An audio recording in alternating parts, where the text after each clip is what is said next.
वो सफदरजंग हॉस्पिटल ले गए और अभी मेदांता में, तो वो हेल्थ उनकी सेहत के को कह के लेके गए। वहां पर उनके आईसीयू के बाहर भी पुलिस है, लिफ्ट पे भी पुलिस है। मेदांता में तो उस दिन 200-300 लोग पुलिस थी। कि जो बीजेपी है वो अपने आप को हिंदू और नेशनलिस्टिक कहती है, लेकिन जो हिंदुइज्म जो शब्द है वो वो वो इस देश का नहीं है, वो बाहर के लोगों ने इसका नाम दिया। पूरे जंतर मंतर और पूरे इस प्रोटेस्ट में कोई नहीं देख रहा था कि कौन हिंदू है, कौन मुस्लिम है, कौन जंतर मंतर पर प्रोटेस्ट खत्म हो गए हैं। जो आंदोलनकारी हैं वो अपने घर चले गए हैं। धर्मेंद्र प्रधान जो अब की पूर्व शिक्षा मंत्री हैं रिजाइन दे चुके हैं। सरकार का कहना है कि वो एक नया बिल लेकर आ रही है। सोमवार को जब हम बात कर रहे हैं तो प्रधानमंत्री नरेंद्र मोदी ने एक नई रील डाली है इंस्टाग्राम में, जिसमें उन्होंने बताया है कि नए बिल के क्या फायदे होने वाले हैं। हमारे साथ एक खास शख्सियत हैं जो इस मूवमेंट के साथ लगातार जुड़ी रही थी और उसका फेस बन गई थी, गीतांजलि आंगमो। और ये एक एजुकेशन सेक्टर में बहुत काम करती हैं। मैम, जल्दी जल्दी हम आपसे ये पूछ लेंगे कि ये मूवमेंट तो खत्म हो गई, तो जो इसका एक मुख्य उद्देश्य था वो आपको क्या लगता है वो पूरा हो गया है? ये मूवमेंट अभी शुरू हुई है। और मिस्टर प्रधान का रेजिग्नेशन फर्स्ट स्टेप है, क्योंकि हमें देखना है कि हमारा एजुकेशन सिस्टम, अगर हम्म। हम डेवलप्ड कंट्रीज को देखें, हम्म। विकसित जो देश हैं उनके कंपैरिजन में, फिनलैंड और हम्म। बाकी जो देश हैं उनसे हम काफी पीछे हैं, हमारा एजुकेशन सिस्टम काफी ब्रोकन है। तो हाँ, ये जो छोटे छोटे स्टेप्स हम ले रहे हैं, अकाउंटेबिलिटी जो मिनिस्टर की थी बहुत इंपॉर्टेंट है, क्योंकि इससे फिर लोगों को लोकतंत्रता पे विश्वास आता है। और ये एग्जाम्स फिक्स होने चाहिए, लीक नहीं होने चाहिए। लेकिन हम्म। ये सब बहुत छोटे छोटे स्टेप्स हैं, लेकिन हमें तब तक इस पे काम जारी रखना होगा जब तक हम रिफॉर्म, भारत भारत पद्धति और प्रणाली है उसको हम विश्व की सबसे बेहतरीन शिक्षा पद्धति ना बना दे। बनाएं। बिल्कुल। मैम, सोनम वांगचुक साहब को लेके काफी पॉलिटिक्स भी हुई थी। विपक्ष ने कई तरह के आरोप लगाए कि किस तरह की डील हो गई है, तो इसके ऊपर आप कुछ कहना चाहेंगी, सफाई देना चाहेंगी अपनी तरफ से? नहीं, सफाई तो वो देते हैं जो गलत होते हैं। हम्म। हाँ, जिसको जो कहना है वो कहता रहे। हम्म। हमें जो करना है हम करते रहेंगे। पूरे देश ने देखा है कि इस मूवमेंट में सोनम ने अपनी जान दांव पे लगा दी। उनका 11 किलो वेट हम्म। कम हो गया है। और उन्होंने ये सिर्फ उन बच्चों के भविष्य के लिए किया जिनके लिए वो पिछले 30 सालों से, और हम इतने सालों से जिन बच्चों के लिए ही शिक्षा में काम करते आए हैं।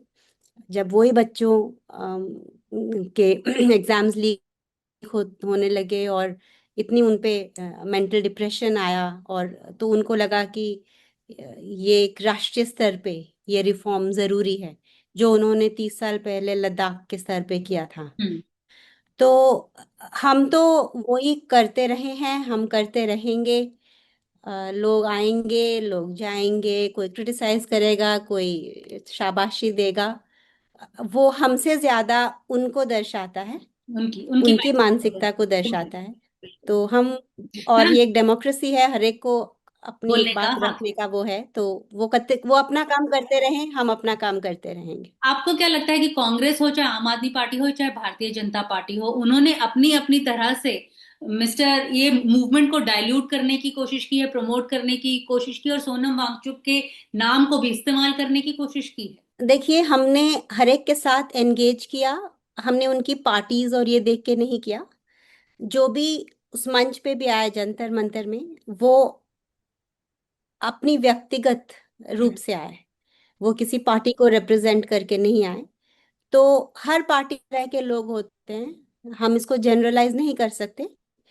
पर हम उन सबका बहुत शुक्रिया करना चाहेंगे जिन्होंने इस मूवमेंट में आके इसको सशक्त किया। और चाहे वो किसी भी पार्टी से क्यों ना हो, तो हम हमेशा से ही ए पॉलिटिकल रहे हैं। हम ये वोट पॉलिटिक्स और इससे दूर ही रहते हैं, क्योंकि इतनी एनर्जी नहीं है कि आप इसको भी संभालो और देश की हम्म। शिक्षा शिक्षा पे भी ध्यान दो। तो हम इससे थोड़ा दूर ही रहते हैं, और लेकिन हम सबको वेलकम करते हैं जो देश के युवाओं के लिए और उनके फ्यूचर के लिए हमारे साथ आके जुड़ते हैं और उनकी चिंता करते हैं। मैम, एक दो सवाल छोटे छोटे ये भी हैं कि सीजेपी के साथ आप लोग अभी भी संपर्क में हैं या नहीं हैं। और साथ में मैं आपकी जो ट्विटर टाइमलाइन है, एक्स टाइमलाइन है, वो देख रही थी। उसमें एक ट्वीट जो था वो बिल्कुल मेरे को जो पढ़ा मैंने काफी दिलचस्प लगा। आप उसके बारे में भी थोड़ा बताएं। सीजेपी के जो बच्चे हैं, अभिजीत और ये सब सोनम को दिग्गज हैं। और सोनम ने ये मूवमेंट इसलिए ज्वाइन करने का निश्चय किया क्योंकि ये यंगस्टर्स बहुत प्योरिटी ऑफ इंटेंशन से आए थे ये मूवमेंट करने। सोनम नहीं चाहते थे कि गलत जो शियां हैं वो इसमें आके हम्म। शामिल हों और इसको अपने पथ से हटाएं। हम्म। और वो ही हुआ। और ये जो इतनी सुंदर तरीके से पीसफुल वे से शुरू से अंत तक हुआ, मतलब बच्चों ने नहीं इसको उकसाया।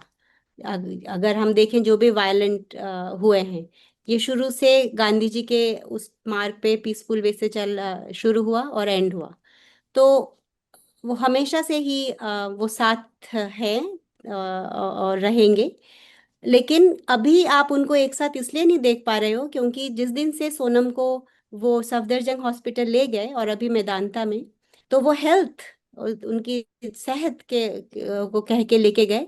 लेकिन उनको वहां पर पुलिस है, जहाँ डिटेन जैसा किया हुआ है। वहां पर उनके आईसीयू के बाहर भी पुलिस है, लिफ्ट पे भी पुलिस है। मेदांता में तो उस दिन 200-300 लोग पुलिस थी। तो कौन अंदर आ सकता है, मिलना चाहता है नहीं मिलना चाहता, वो डिसाइड करते हैं। और उस दिन सीजेपी के जो वॉलंटियर्स थे, वो जब आए तो उनको तो अंदर रिसेप्शन में भी नहीं आने दिया। तो इसीलिए उन्होंने ये जानबूझ के किया ताकि इनको दूर रखा जा सके, ताकि ये मूवमेंट जो है इसको डाइल्यूट किया जा सकता कमजोर किया जा सके। है। पर वो इसमें सक्षम नहीं हुए। उससे मूवमेंट और भी स्ट्रांग हुई। तो डेफिनेटली वो हमेशा ही साथ हैं। और कभी भी अगर उनको मेंटरशिप की, गाइडेंस की जरूरत होगी, तो सोनम हमेशा उनके साथ रहेंगे। और जो आपका जो पोस्ट है उसके बारे में भी थोड़ा बताएं, जो आपने कभी एक्स पे पोस्ट किया है। तो मैं ये कह रही थी कि अगर हमको एजुकेशन रिफॉर्म लाना है तो मीडिया रिफॉर्म भी लाना होगा, जहां पर रिस्पॉन्सिबल जो इन्फ्लुएंसर्स हैं या मीडिया हाउसेस हैं, मेन स्ट्रीम मीडिया है, हम्म। वो गलत नैरेटिव्स ना स्प्रेड करे। हम्म। क्योंकि आजकल क्लासरूम से ज्यादा ये चीजें बच्चों को इन्फ्लुएंस करती हैं कि वो व्हाट्सएप पे क्या देख रहे हैं, इंस्टाग्राम की क्या रील्स देख रहे हैं। तो इस पे एक रेगुलेशन होना चाहिए कि रेस्पॉन्सिबल कंटेंट ही अपलोड किया जाए। हम्म। ऐसा कंटेंट ना किया जाए जो कि डिविजिव हो, जो लोगों को बांटे, या जो हेटफुल हो। आजकल बहुत लैंग्वेज, जो भाषा भी है वो बहुत अब्यूजिव है। काफी लोग कुछ भी यूज करते हैं, तो इससे बच्चों को बुरा प्रभाव पड़ता है। बिल्कुल तो बिल्कुल। एक एक रेगुलेशन होना चाहिए। और दूसरा मैंने ये बताया था कि जो बीजेपी है वो अपने आप को हिंदू और नेशनलिस्टिक कहती है। लेकिन जो हिंदुइज्म जो शब्द है, वो वो इस देश का नहीं है, वो बाहर के लोगों ने इसका नाम दिया। यहाँ का शब्द है सनातन धर्म, जो कि इटर्नल है, जो कि हमेशा से है और था और रहेगा, जो कि बहुत ही एक सबको साथ लेके चलने वाला है। हम्म। भारत पे पिछले हजारों सालों में बहुत लोग आए हैं जिनको इस देश ने, इस धरती माता ने अपना बना लिया है।